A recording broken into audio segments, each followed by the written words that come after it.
काम शुरू हो गया है। आपको भले ही अचरज हो, लेकिन यूपी के सोनभद्र में ये हकीकत है। मजे की बात तो ये है कि इलाके के बीडीओ साहब इसे घोटाला नहीं मानते। ग्राम पंचायत के स्तर पर नहीं की गई, ये उनकी लापरवाही है। ये अभी शुरुआत है, इसलिए कुछ त्रुटियां हो रही हैं, इसको हम लोग लग के प्रयास कर रहे हैं। अनियमितता इसलिए नहीं है कि कोई भुगतान नहीं हुआ है। इससे पहले मनरेगा पर जयराम रमेश के पत्र को लेकर माया सरकार कड़ा ऐतराज जता चुकी है। इतना ही नहीं, मायावती ने सीबीआई जांच को भी खारिज कर दिया था।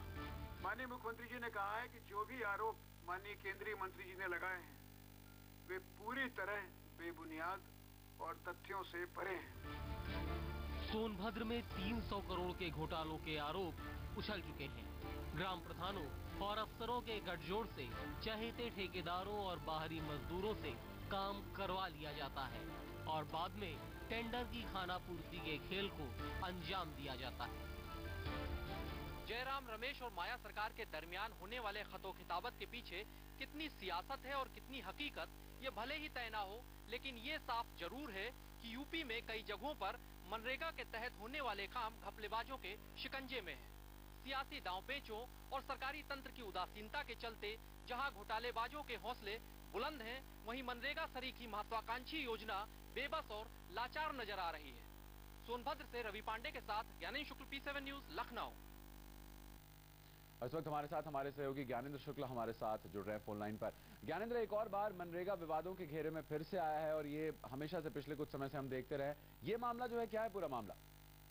देखिए, ये यहाँ पर जो रॉबर्ट्सगंज है सोनभद्र में, यहाँ पर सबसे खास बात पहले बताना चाहूंगा कि ये नक्सल प्रभावित जिला है और यहाँ पर तमाम जब भी नक्सलवाद की बात होती है उत्तर प्रदेश में तो सबसे पहले इसी जिले का नाम आता है। तो यहाँ पर विकास योजनाओं को खास तरजीह देने की बात की जाती रही है, लेकिन यहीं पर इसी जिले में सबसे ज्यादा घोटालों की भी बातें आई हैं। लेकिन यहाँ बाकायदा जो चहेते ठेकेदार हैं और उनके मार्फत पहले ही काम करा लिया जाता है और उसके बाद टेंडर निकलता है, यानी उस टेंडर प्रक्रिया का कोई मतलब नहीं है, वो सीधे तौर पर मजाक हो गया है। और ये जो मनरेगा के तहत तमाम बार सवाल उठते हैं कि घोटाले किए जा रहे हैं, अफसरों और वहां पर जो स्थानीय जो वहां पर लोग हैं उनके कुछ लोगों की जगहों पर मिली भगत से, ग्राम प्रधानों की मिली भगत से जो आम जनता का हक है वो छीना जा रहा है। और एक महत्वाकांक्षी योजना एक तरीके से उत्तर प्रदेश में ऐसे भ्रष्टाचार के दलदल में फंसती हुई दिखाई दे रही है, जहां पर ये उम्मीद की जा रही थी कि यहाँ की गरीबी कुछ दूर हो सकेगी, बदहाली दूर हो सकेगी, लेकिन घोटालेबाजों ने इस योजना को भी नहीं छोड़ा है, इसको नहीं बख्शा है और तमाम उत्तर प्रदेश में एक के बाद एक लगातार ऐसे मामले सामने आते रहे। एक्सेप्ट किया कि जो जांच एजेंसियां दिल्ली की हो या कोई प्राइवेट हो, उन्होंने जो बातें बताई थी वो बातें स्टेब्लिश हुई। नरेगा के पैसे के लिए अगर आप कमीशन न दें तो हमारे गांव में देखिए उन लोगों को फंड नहीं मिल रहे हैं, कई जिलों में फंड रुके पड़े हैं क्योंकि अभी वहाँ कमीशन तय नहीं हो पा रहे हैं। तो इसी को मॉनिटर करने के लिए तो गवर्नमेंट एजेंसियां होती हैं, गवर्नमेंट होती हैं, जो नीचे तक उनकी व्यवस्था है, उनको और क्या काम है, यही काम तो देखना है। कि दिखाई दिया, राहुल जी ने बात उठाई, पहले इस सरकार ने इन 10-12 जिलों के घोटालों को एकदम इग्नोर किया था। बाद में खुद जब सेंट्रल ने कहा कि हम लोग आ रहे हैं ज्वाइंट जांच करेंगे, तो स्टेट गवर्नमेंट ने अपनी जांच जी। अखिलेश जी मैं आपको 1 मिनट के लिए यहाँ रोकना चाहूंगा। हमारे साथ इस वक्त विनय कटियार साहब भी जुड़ रहे हैं, बीजेपी के वरिष्ठ नेता हैं। विनय जी, आपका भी बहुत स्वागत है, आपकी भी प्रतिक्रिया इस पे जानना चाहूंगा। विनय जी, अभी हमें अखिलेश जी ने बताया किस तरह से ये जो जिम्मेदारी बनती है सूबे की सरकार के जो आला अधिकारी उनकी बनती है, लेकिन इस तरह की अनियमितता हम क्यों देखते हैं, क्यों इस तरह की लापरवाही देखते हैं, या ऐसे अनियमितता लापरवाही ही कहा जाना सही होगा या वाकई बहुत बड़ी भूल है इस तरह की जो मामला हम सुन रहे हैं? जब प्रदेश और केंद्र दोनों की मिली भगत हो जाती है तो बड़े बड़े भ्रष्टाचार हो जाते हैं। जी।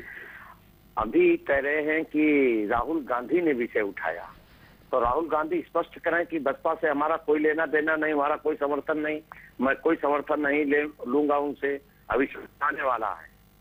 या राहुल गांधी कहेंगे कि बसपा से हम समर्थन नहीं लेंगे अगर उनके खिलाफ अविश्वास प्रस्ताव आता है? कांग्रेस साफ करे, ये नहीं चलेगा। कड़ुआ कड़ुआ थू और मीठा मीठा हक वाली स्थिति नहीं चलेगी जी। और जब सीधा केंद्र और प्रदेश मनरेगा में पैसा ले लेता है, पहले ही कमीशन चला जाता है, तो नीचे स्तर पर जाएगा, क्योंकि जब आप इलाट कुछ करोगे, दोगे कुछ, तो कैसे काम चलेगा? तो भ्रष्टाचार तो रहने वाला है जी। तो ऐसी स्थिति में जयराम जी ने कहा कि मैं सीबीआई की जांच का आदेश देता हूं, लेकिन उन्होंने अभी तक क्यों नहीं दिया? जी। वो केवल बयानबाजी, कोरी बयानबाजी कर रहे हैं जी।